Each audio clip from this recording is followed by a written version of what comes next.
What's up, y'all? I am back with another signal, and listen. So yesterday, God had gave me a word, right? And this is how it all happened.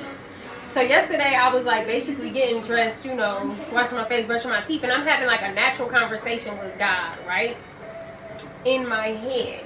And what I was telling him, well, it wasn't necessarily telling him, but I was kind of just thinking to myself. And what I was saying was how it's people that think that I probably wouldn't be there for them because of certain things they've done behind my back, or, things that we may have just fallen out about, and this, that, and the third.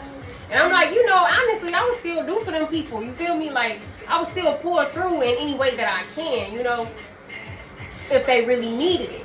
So, in the midst of me thinking that, within my head, God had chimed in, and he was like, and the same is for you too. But when he said that, it was like he showed me a crowd of people. You get what I'm saying? So that let me know that the message that he said wasn't only for me, even though he said the same is for you too.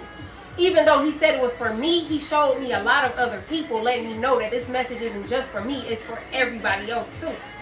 So basically, what God had said when he was saying that was, his grace is on us even through our mishaps, even through our mistakes. And it basically aligns with my thoughts, when he chimed in, before him chiming in. It aligns for the simple fact that, like I said, it's people that think that I wouldn't have enough grace in my heart to be there for them and bless them in this season because of things that they've done in my past. And it's like God is saying the same for you too, and the same for me too. He's saying he's not nitpicking. He's not nitpicking, because one thing that I also was saying to myself in that moment was that I'd bless them because of the bigger picture. And when I said that, I heard him chime in behind me as like echo and say, right, it's about the bigger picture. I'm not just, pinpointing the details. He sees the bigger picture of who you are and of who you're becoming and where you're going. And he's saying because of that, because of the heart posture in general, I will still bless you and take you to this next position, take you to this next place. So either way it goes, another thing that God had pointed out to me too, that I feel like he was telling me, and it kind of merges with this same message, is about Abraham, Sarah, and Haggai. How I think her name was Haggai, their servant name was Haggai, and how Sarah wanted to have a child by Abraham, right?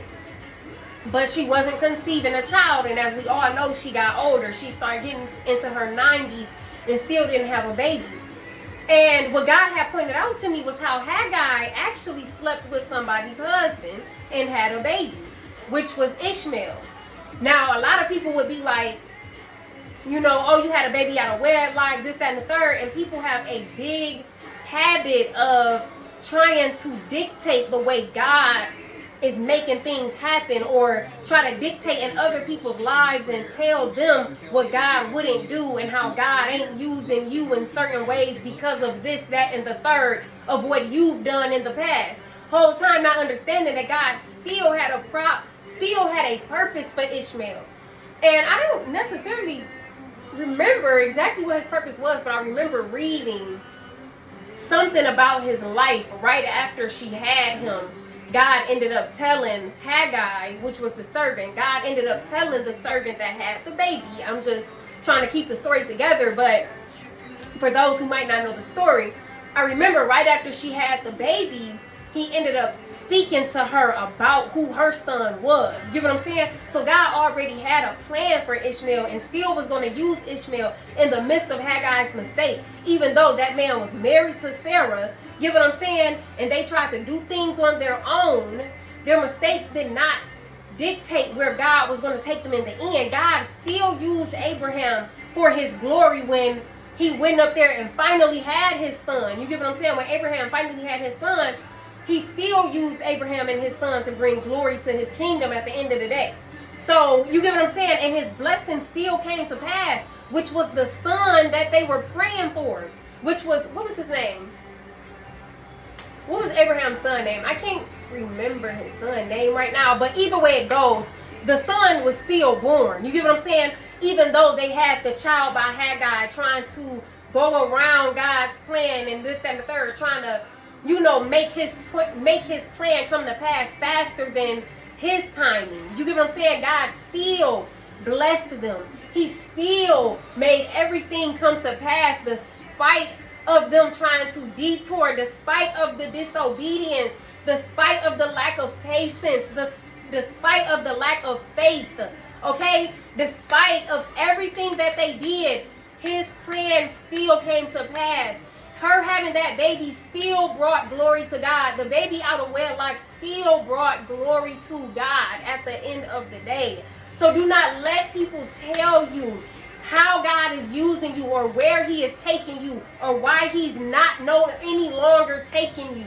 Like, people will try to count what you do. People will hold grudges in their hearts based on what they feel like, or based on who they feel like you are, or what they feel like you are because of what they saw you do. But God knows your heart. God knows what you're willing to do for his kingdom despite of the mistakes you made. Abraham still had faith even though he stepped out. Everybody played a part in the disobedience. And everybody still got blessed at the end of the day. Abraham listened to his wife and slept with that woman. That was not Abraham's wife. So therefore, what did he commit? Adultery. What did Haggai commit? Fornication. What did Sarah commit in the situation? A lack of faith. Disobedience. Okay? She still went against the rules of God as far as stepping outside of your marriage. She encouraged the adultery. Okay? So therefore, everybody played a part, but God's plan still came to pass. His glory was still made at the end of the day. You cannot trump God, and none of your mistakes can trump God. So therefore, I don't know who this message was for because I don't have a child out of wedlock at the moment. I'm not saying that I never could, but I just knew that that part was not necessarily for me. So at the end of the day, whoever it is for, the message is still in general for everybody, but God did highlight that part to me that I felt like somebody feels like their child was a mistake. And he's like, your child was not a mistake. Your family taught you that your child was a mistake.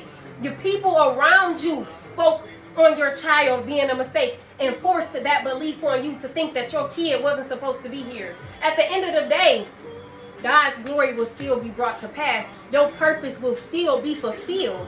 And that's just what it is, y'all. So at the end of the day, excuse my clothes, but I had to get this out, and I'm going to catch y'all in the next signal. Bye.